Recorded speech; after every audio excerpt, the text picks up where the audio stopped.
ആകാശവാണി ജില്ലാ വൃത്താന്തം. ഇന്ന് പത്തനംതിട്ട ജില്ല.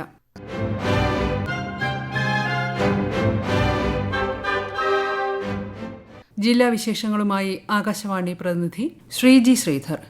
കേന്ദ്ര സർക്കാരിന്റെ വികസനക്ഷേമ പദ്ധതികൾ ജനങ്ങളിലേക്ക് എത്തിക്കുക എന്ന ലക്ഷ്യത്തോടെ നടന്നുവരുന്ന വികസിത് ഭാരത് സങ്കല്പയാത്ര പത്തനംതിട്ട ജില്ലയിലെ 53 ഗ്രാമപഞ്ചായത്തുകളിലും വിജയകരമായി പര്യടനം പൂർത്തിയാക്കി. 27 ദിവസങ്ങളായാണ് യാത്ര ജില്ലയിലെ മുഴുവൻ ഗ്രാമപഞ്ചായത്തുകളിലുമായി പര്യടനം പൂർത്തിയാക്കിയത്. സംസ്ഥാനതല ബാങ്കേഴ്സ് സമിതി, ICAR, കൃഷിവിജ്ഞാന കേന്ദ്രം തുടങ്ങിയവയുമായി സഹകരിച്ചാണ് പരിപാടി സംഘടിപ്പിച്ചത്. കേന്ദ്ര സർക്കാരിന്റെ വിവിധ ക്ഷേമ പദ്ധതികളെക്കുറിച്ചുള്ള വിവരങ്ങൾ ഈ പര്യടനത്തിലൂടെ ജനങ്ങളിലേക്ക് നേരിട്ടെത്തിക്കുന്നതിനും വിവിധ പദ്ധതി ഉപഭോക്താക്കൾക്ക് അവരുടെ ജീവിതം മെച്ചപ്പെട്ടത് എങ്ങനെയെന്ന് വിശദീകരിക്കാനും കർഷകർക്ക് ഡ്രോൺ ഉപയോഗിച്ചുള്ള കൃഷിരീതികൾ പരിചയപ്പെടുത്തുന്നതിനും പരിപാടി സഹായകരമായി. ലീഡ് ബാങ്ക് മാനേജർ സിറിയക് തോമസിന്റെ നേതൃത്വത്തിൽ അതത് ഗ്രാമപഞ്ചായത്തുകളുമായി ബന്ധപ്പെട്ട ബാങ്കുകളുടെ മേൽനോട്ടത്തിലാണ് ജില്ലയിൽ പര്യടനം പൂർത്തീകരിച്ചത്. താമസിയാതെ നഗരസഭകളിലും യാത്രയെത്തും.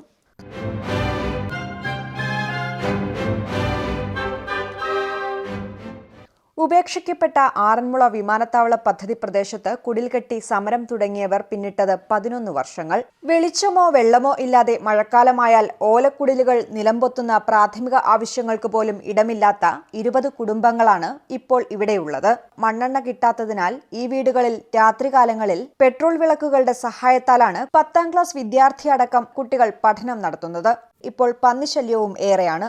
തങ്ങളുടെ സമരം വിജയിക്കുമെന്നും എന്നെങ്കിലും ഒരു നാൾ തങ്ങൾക്കും സ്വന്തമായി സ്ഥലം ലഭ്യമാകും എന്ന പ്രതീക്ഷയിലാണ് ഈ കുടുംബങ്ങൾ.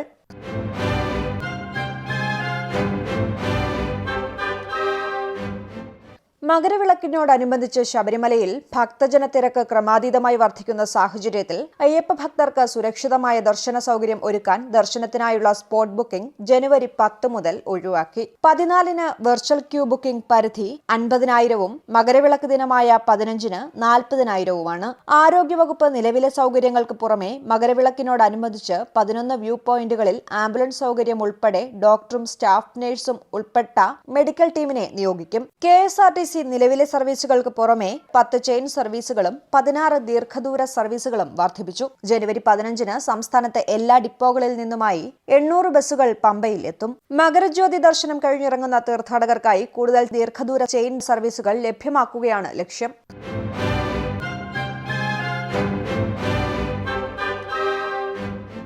പന്തളത്തു നിന്നും തിരുവാഭരണ ഘോഷയാത്ര പുറപ്പെടാൻ ദിവസങ്ങൾ മാത്രം ബാക്കി നിൽക്കെ രാജകുടുംബാംഗം അന്തരിച്ചതിനെ തുടർന്ന് തിരുവാഭരണം സൂക്ഷിച്ചിട്ടുള്ള പന്തളം വലിയ കോയിക്കൽ ക്ഷേത്രം ഇന്നലെ രാവിലെ അടച്ചു. ഇതോടെ പന്തളത്തെ തിരുവാഭരണ ദർശനം ഒഴിവാക്കി. തിരുവാഭരണം ജനുവരി 13-ന് ക്ഷേത്രത്തിന് പുറത്തു നടക്കുന്ന ചടങ്ങുകൾക്ക് ശേഷം രാജപ്രതിനിധിയുടെ അകമ്പടിയില്ലാതെ സന്നിധാനത്തേക്ക് തിരിക്കും. ഈ മാസം 17 വരെ ക്ഷേത്രം അടച്ചിടും.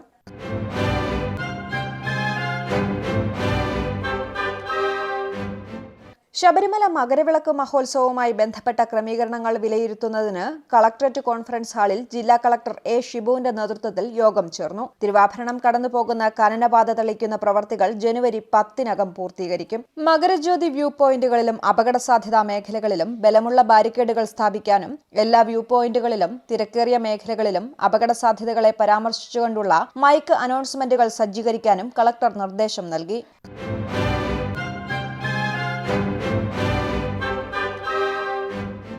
മകരവിളക്ക് പ്രമാണിച്ച് സുരക്ഷാ ക്രമീകരണങ്ങൾ മുൻനിർത്തി ഈ മാസം 11 മുതൽ 16 വരെ റാന്നി വനം ഡിവിഷനിലെ കൊച്ചാണ്ടി ചെക്ക് പോസ്റ്റ് വഴി ഗവിയിലേക്ക് വിനോദസഞ്ചാരികളെ കടത്തിവിടില്ല.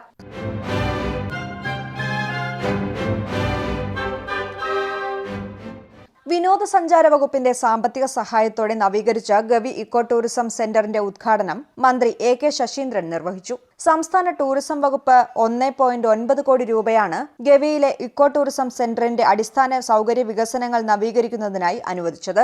സഞ്ചാരികൾക്ക് താമസിക്കുന്നതിനായുള്ള ഇക്കോ കോട്ടേജുകൾ, ഭക്ഷണശാല, ബോട്ടിംഗ് സംവിധാനം എന്നിവ നവീകരിച്ചിട്ടുണ്ട്. കേരള ഫോറസ്റ്റ് ഡെവലപ്മെന്റ് കോർപ്പറേഷന്റെ നേതൃത്വത്തിലാണ് ഗവി ഇക്കോ ടൂറിസം സെന്റർ പ്രവർത്തിക്കുന്നത്. ജില്ലാ വൃത്താന്തം സമാപിച്ചു.